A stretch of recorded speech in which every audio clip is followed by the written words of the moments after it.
Inter, Milán, Juventus, Lazio, Roma, Nápoles son algunos de los equipos que nombramos cuando pensamos en los grandes del fútbol italiano, pero rara vez nombramos al Torino. Y esto no debería ser así. El Torino, a pesar que lleva varios años fuera de Europa y sin ganar scudettos, fue uno de los primeros grandes de Italia tras la creación de la Serie A, solo por detrás de la Juventus y Bolonia, que dominaron los años 30.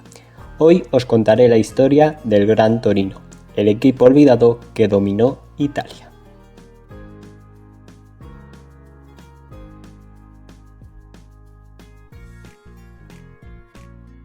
Viajamos a 1906.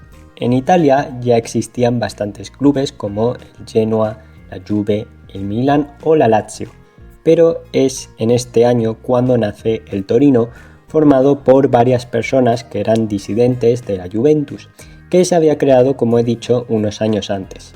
Pero a pesar de que el Torino ya se había sentado en la primera división italiana, el equipo estaba muy por detrás del equipo principal de la ciudad, la Juventus, y hasta el año 1943 solamente había ganado una Copa Italia. Pero la cosa cambió a partir de la llegada a la presidencia de Ferruccio Novo, un exjugador y exentrenador del club granate en 1939. ¿Qué hizo para que el Torino fuera uno de los grandes de Italia? Reestructurar el club acorde a cómo lo hacían los clubes ingleses, los más profesionalizados en ese momento, y también basándose en cómo lo había hecho la Juventus con la familia Agnelli. Estos primeros cambios les permitieron ganar su primer scudetto en 1939, pero llegó la guerra. La Segunda Guerra Mundial estalló e Italia estaba totalmente involucrada. Parecía que podía ser corta tal y como empezó, pero como sabéis se alargó mucho y los equipos italianos de por medio estaban en una situación muy débil económicamente. La liga se siguió jugando hasta 1942.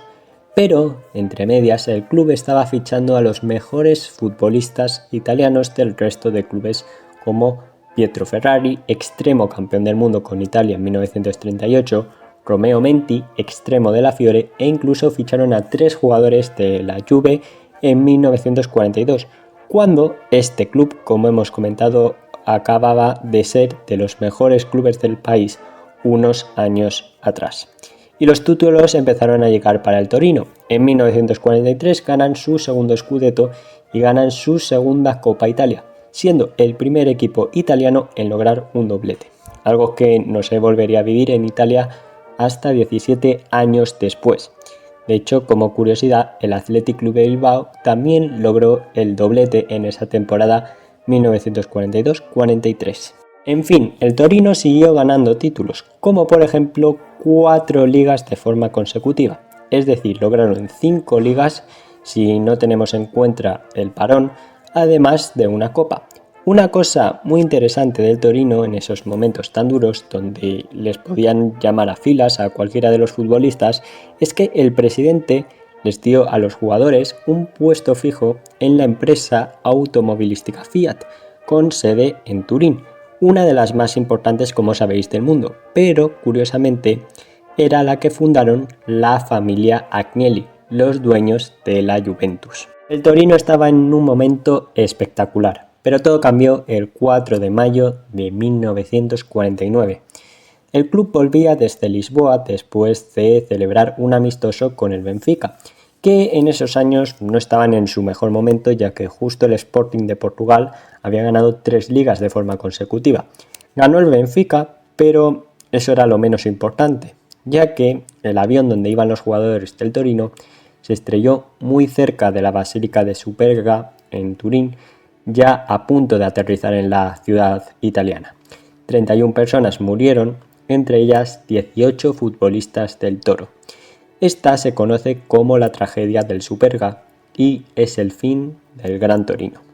Italia y el mundo lloraba la pérdida del equipo más dominador de Italia y probablemente del mundo en ese momento.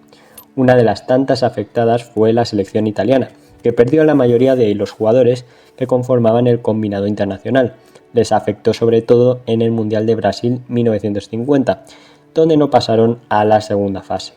El Torino nunca volvió a ser el que era, y más cuando unos años después, en 1967, el delantero estrella del equipo granate murió atropellado a los 35 años por un fan de la escuadra turinesa. El Torino volvió a ganar, es cierto, ganaron la Liga en 1976, varias copas y llegaron a la final de la Copa de la UEFA, pero nunca fue lo mismo.